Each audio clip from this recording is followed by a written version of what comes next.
Hello everyone, कैसे हैं आप सब। आप सभी का एक बार फिर से मेरे चैनल हलचल इन बॉलीवुड पर स्वागत है। #AskPC के एक सेशन में एक फैन ने प्रियंका चोपड़ा से एक सवाल पूछा था और वो सवाल था कि आपकी ज़िंदगी में वो कौन सी सबसे बड़ी चीज़ है जिसे अचीव करना आपके लिए बाकी रह गया है। प्रियंका ने इसका जवाब दिया था किड्स, यानी कि बच्चे। इसका मतलब है कि प्रियंका को मदरहुड उतना ही प्यारा है जितना बाकी औरतों को होता है। खुशखबरी की बात यह है कि वो साल 2022 में मां बन चुकी हैं और इसकी घोषणा उन्होंने अपने सोशल मीडिया अकाउंट पर पोस्ट के जरिए दी। पर उसमें कुछ ऐसा भी लिखा था जिससे कंट्रोवर्सी खड़ी हो गई है। प्रियंका ने लिखा है कि हमें यह बताते हुए खुशी हो रही है कि हमारी ज़िंदगी में एक बेबी ने कदम रखा है और हम लोगों से ये अपील करते हैं कि वो हमें प्राइवेसी देंगे ताकि हम ये स्पेशल समय अपने परिवार पर फोकस करने पर बिताएं। पर इसमें एक और बात लिखी थी जिस पर कंट्रोवर्सी मच गई है और वो ये है कि उनकी ज़िंदगी में यह बेबी सरोगेसी के जरिए आई है। अब आप तो जानते हैं कि प्रियंका चोपड़ा 39 इयर्स की हैं और इस उम्र में उनके लिए प्रेग्नेंट होना सेफ नहीं है। उन्होंने शादी भी काफ़ी लेट से की थी तो उसके तुरंत बाद भी माँ बनना रिस्की था। पर क्या सरोगेसी का ये कल्चर सही है? क्या इससे बच्चे के साथ इमोशनल अटैचमेंट पर कोई असर पड़ता है, या फिर ये एक्ट्रेसेस अपने करियर को तवज्जो देने के चक्कर में नेचुरली मां बनना नहीं चुन रही और सरोगेसी को इन्होंने जरिया बना लिया है? क्या सरोगेसी नैतिक रूप से सही है या इसके कोई सोशल साइड इफेक्ट्स भी हैं? ऐसे सवालों से न केवल प्रियंका चोपड़ा के मदरहुड पर सवाल खड़े हो गए हैं बल्कि उनके बच्चे पर भी कंट्रोवर्सी खड़ी हो गई है। लोग अपने अपने हिसाब से उनके लिए प्यार और नफरत जता रहे हैं। प्रियंका चोपड़ा के न्यूज़ पर अपनी राय देते हुए फेमस राइटर तस्लीमा नसरीन लिखती हैं कि एक माँ सरोगेसी के जरिए मिले हुए रेडीमेड बच्चे को पाने पर कैसा फील करती होंगी। क्या उनकी फीलिंग्स बच्चे के लिए बिल्कुल वैसी होती होगी जैसे कि बच्चे को जन्म देने वाली माँ की होती है? तस्लीमा का सवाल कई लोगों का सवाल है, पर कई लोगों के पास इसका जवाब भी है। जैसे कि तस्लीमा जी को किसी ने जवाब दिया कि एक औरत कैसी भी हो, औरत ही होती है। क्या हम लोग औरत की आड़ में मदरहुड, यूट्रस, प्रेगनेंसी और शादी को ग्लोरीफाई करना बंद कर सकते हैं? जिस यूजर ने ये जवाब दिया उनका ये जवाब भी सही है। तो क्या सही है, क्या गलत है, ये कौन तय करेगा? मैं आपको ये तो नहीं बता सकती कि सरोगेसी का कल्चर कितना सही है, पर इसके साइड इफ़ेक्ट्स क्या क्या हैं वो ज़रूर बता सकती हूँ, और किन परिस्थितियों में इसका इस्तेमाल होना गलत है वो भी समझना ज़रूरी है। एक्ट्रेसेस अगर अपने करियर को तवज्जो देने के लिए माँ बनने से बच रही हैं तो इसका जिम्मेदार कहीं ना कहीं ये सोसाइटी है, जो मेल एक्टर्स के लिए कोई कंडीशन या टाइम लिमिट नहीं रखता पर एक्ट्रेसेस के लिए रखता है। ये सोसाइटी उन एक्ट्रेसेस को सक्सेसफुल नहीं होने देती हैं जो शादी कर चुकी होती हैं या माँ बन चुकी होती है, जबकि ये कंडीशन मेल एक्टर्स पे लागू नहीं होता है।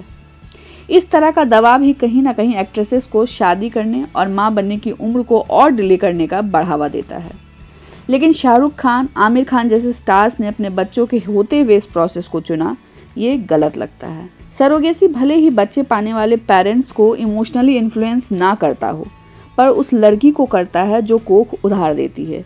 वो कई सारे मेंटल और फिजिकल चेंजेस से गुजरती है। इमोशनली भी ये गलत है कि बच्चा पैदा होते ही बच्चे को जन्म देने वाली माँ से और उसके टच से उसे महरूम कर दिया जाए और उस माँ को उस बच्चे से अलग कर दिया जाए जो 9 महीने तक उस बच्चे को इमोशनली अपने कोख में रख कर उससे अटैच होती रही।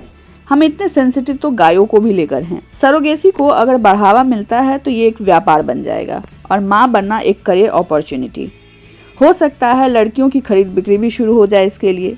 तो सरोगेसी वरदान था उन कपल्स के लिए जो पेरेंट्स नहीं बन सकते थे या उनके लिए जो होमोसेक्सुअल्स हैं। पर बॉलीवुड जिस तरह से इस पर चल रहा है ये एक ट्रेंड बनता जा रहा है। माँ बनना एक नेचुरल प्रोसेस है और भगवान ने औरतों को इस फैसले की आज़ादी दी है कि वो माँ बनना चुनती हैं या नहीं। पर यह सोसाइटी इस पर कई नियम लगा देता है जिससे यह प्रोसेस नेचुरल ना होकर कोई और मोड़ लेता जा रहा है। बॉलीवुड में इसकी तादाद भी बढ़ी है जो कहीं ना कहीं नेचुरली माँ बनने की प्रक्रिया को पीछे छोड़ रहा है। और आप उन औरतों के बारे में सोचिए जो कोख उधार पर देना चुनती हैं। उनकी क्या परिस्थिति रहती होगी, वो किस हालात में ऐसे फैसले लेती होंगी, क्योंकि इस फैसले से न केवल उनके शारीरिक दशा पर बल्कि उनकी मानसिक दशा पर भी असर पड़ता है। पैसे का दबाव इसे एक क्राइम का रूप भी दे सकता है। तो ज़रूरत है सरोगेसी पर एक स्ट्रिक्ट रूल की ताकि ये केवल ज़रूरतमंद कपल्स तक ही सीमित रहे। ये सच है कि औरत बच्चे जन्म दे या ना दे उनमें हमेशा से मातृत्व की भावना रहती है, पर एक नवजात बच्चा ये नहीं समझ सकता कि उसमें डीएनए जिसका है वो उसकी संपत्ति है। बल्कि वो उस माँ के टच को पहचान पाता है और वहाँ सुरक्षित महसूस करता है जिसने उसे जन्म दिया है। बॉलीवुड में जिस तरह से सरोगेसी की तादाद बढ़ी है, उसे देखकर लगता है कि यह उनकी ज़रूरत कम और उनके लिए सुविधाजनक ज़्यादा है। किसी औरत को शादी करनी है या नहीं, या बच्चे को जन्म देना है या नहीं, ये फैसला पूरी तरह से उन औरतों का ही होना चाहिए।